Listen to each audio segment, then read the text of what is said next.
ශානක දසුන් ශානක ගැන ගොඩක් දෙනෙක් බලාපොරොත්තු තියන් හිටියා මේ ආර් මුහුණ දෙන 13 වන තරගය ක්‍රීඩා කරන්නට ඔහුට ලැබෙයි කියලා ලක්නෝ සුපර් ජයන්ට්ස් ටෙරේව.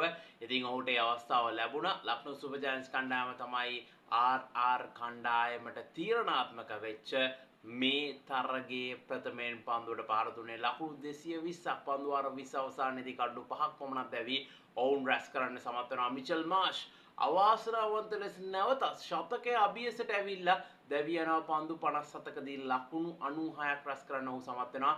ජොස් ඉංග්ලිෂ් පන්දු 29කදී ලකුණු 60ක් රැස් කරන්න සමත් වෙනවා. ඉතින් ඕස්ට්‍රේලියානු පිතිකරුවන් දෙදෙනෙක් තමයි සාර්ථක උනේ ලක්නෝ වෙනුවෙන් කියන කාරණේ සඳහන් කරන්න ඕනේ. ඒ වගේම රිෂාබ් පාන් පන්දු 23කදී ලකුණු 35ක් රැස් කරනවා. ජොෆ්රා ආච් ලකුණු 39ට එක කඩුල්ලයි. යාස් ලකුණු 35ට කඩලු 2යි. දසුන් ශානක එක පන්දු වාරයක් පමණයි පන්දු යවන්නෙක් විදියට යොමු කරන්නේ. පන්දු වාරයට ඔහුට කඩලු ලබා ගන්නට හැකියාව ලැබුණේ නැහැ. ලකුණු 10ක් ඔහු ලබා දෙනවා. ඉතින් ඒ ආකාරයට තමයි දසුන් ශානකට පන්දු යවන්නට මේ තරගයේදී අවස්ථාව ලැබුණේ. 221ක තීරණාත්මක ඉලක්කයක් අතිශය තීරණාත්මක ඉලක්කයක් තමයි ලැබුණේ ආර් කණ්ඩායමට රාජස්ථාන් රොයල්ස් කණ්ඩායමට. මොකද ඒගොල්ලොන්ගේ ප්ලේ ඔෆ්ස් බලාපොරොත්තු තියාගන්න නම් මේ තරගයේ ජයග්‍රහණය කිරීම අනිවාර්ය වුණා. පන්දු වාර 19 එක් පන්දුවක් අවසානයේ කඩලු 3ක් පමණක් දැවි ලකුණු 225ක් රැස් කරලා කඩලු 7ක සුපිරි ජයක් ලබන්නට ඔවුන් සමත් වෙනවා. ඔබ දන්නවා රයන් ප්‍රාග් මේ තරගයේ ක්‍රීඩා කරේ නැහැ. යසස්වි ජයස්වාල් තමයි නායකත්වයේ දරුවේ. පන්දු 23කදී අගනා ලකුණු 43ක් ලබා ගත්තා. සූර්යවංශී ටිකක් ස්ට්‍රගල් කර හිටියේ. හැබැයි ජයස්වාල් හොඳ ස්ටාර්ට් එකක් අරන් දුන්නා. ඒකත් එක්ක පවර් ප්ලේ එක තුල ඒගොල්ලන්ට ලොකු ඉම්පැක්ට් එකක් ගන්න පුළුවන් වුණා කිව්වොත් නිවැරදි. සූර්යවංශී එතනින් පස්සේ බැටන් එක අතට අරගෙන ක්‍රියාත්මක වුණා. පන්දු 38කදී අගනා ලකුණු 93ක් රැස් කරනවා. ඒ වගේම ජුරෙල් පන්දු 38කදී අගනා ලකුණු 53ක් ලබාගෙන සූර්යවංශයට ඉතාමත්ම අගනා සහායක් ලබා දෙනවා. විශේෂයෙන්ම ආකාශ් සිං ලකුණු 54ට එක කඩුල්ලක් ලබා ගන්නවා. ඒ වගේම මුකේෂ් ලකුණු 31ට එක කඩුල්ලක් දවා ගන්නට සමත් වෙනවා. ඉතින් අපි ප්‍රේසස් වයිස් මේ තරගය පිළිබඳව කතා කරොත් ලක්නෝ පැත්තට හැරුණොත් පළවෙනි පන්දු වර 6 තුල ලකුණු 83ක් ලබා ගන්නවා. කඩු ලබා දෙන්නේ නැහැ. ලකුණු 99 කඩු දෙකක් දැවි යනවා ඔවුන්ගේ 7 වෙනි පන්දු වරේ ඉඳලා 16 වෙනි පන්දු වරේකන් ඉන් පස්සේ 38යි කඩු 3යි අන්තිම ඩෙත් ඕවර්ස් වලට එනකොට 6 පාරවල් 12ක් 4 පාරවල් 20ක් එක්ක ලකුණු 152ක් රැස් කරනවා. ලක්නෝ කණ්ඩායම බවුන්ඩරිස් වලින් ඩොට් බෝල්ස් 41ක් ඔවුන් ෆේස් කරනවා. අපි හැරුණොත් ඉන්නේ එහෙම මෙතෙන්දී ආර් කණ්ඩායමේ දක්ෂතා දිහාවට ආර් කණ්ඩායම පළවෙනි පන්දු වාර 6 තුල කඩු ලබා දෙන්නේ නැහැ. ලකුණු 71ක් ලබා ගන්නවා. ඉන් පස්සේ මිඩල් ප්‍රයිස් එකේදී කියන්නේ 7 වෙනි පන්දු වාරේ ඉඳලා 16 වෙනි පන්දු වාරේනකන් ලකුණු 125යි කඩු 2යි. ඊට අමතරව අවසාන පන්දු වාර කිහිපය තුල ලකුණු 29ක් ලබා ගන්නවා.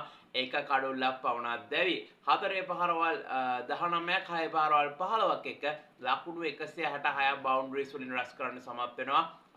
අපි ගත්තොත් ඩොට් බෝල්ස් 42කුත් ෆේස් කරනවා. ඔවුන් ඉතින් වෛභව සූර්යවංශී මේ ඉනිමත් එක්ක වැඩිම ලකුණුලාභියා බවට පත් වුණා දැනට මෙවර IPL පරගාවලිය තුල. ඊට අමතරව මිචෙල් මාෂුත් දෙවනි තැන ඉන්නවා කියන කාරණේත් සඳහන් කරන්නට ඕනේ.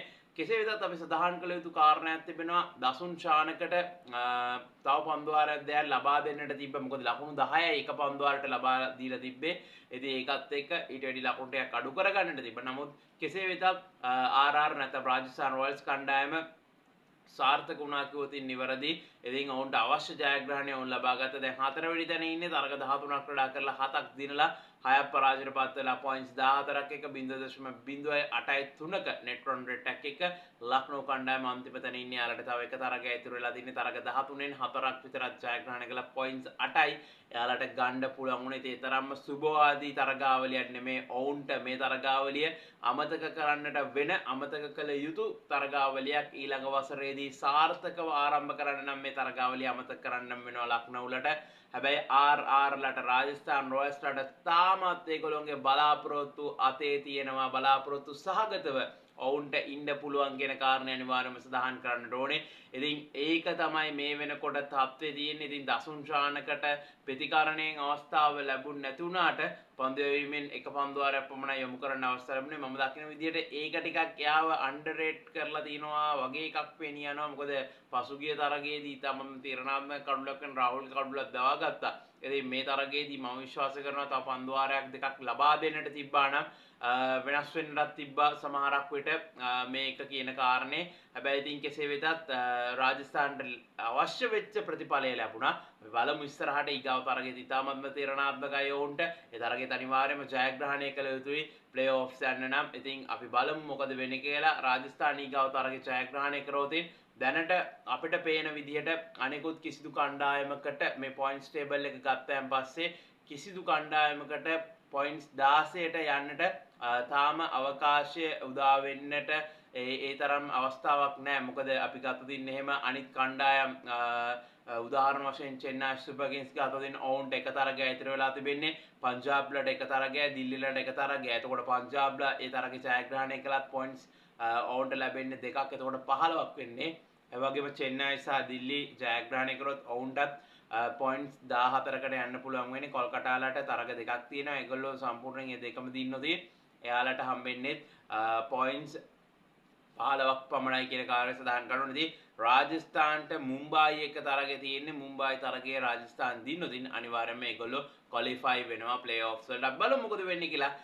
මේ කණ්ඩායමට රාජස්ථාන් කණ්ඩායමට මොකද දසුන් විතරක් නෙමෙයි කුමාර සංගක්කාර පුහුණුකාරීත්වය දරන කණ්ඩායම. ඉතින් බලමු මොකද වෙන්නේ කියලා. ගිහින් නැස් වෙදනට අපි ජයන කියලා ප්‍රාර්ථනා කරනවා.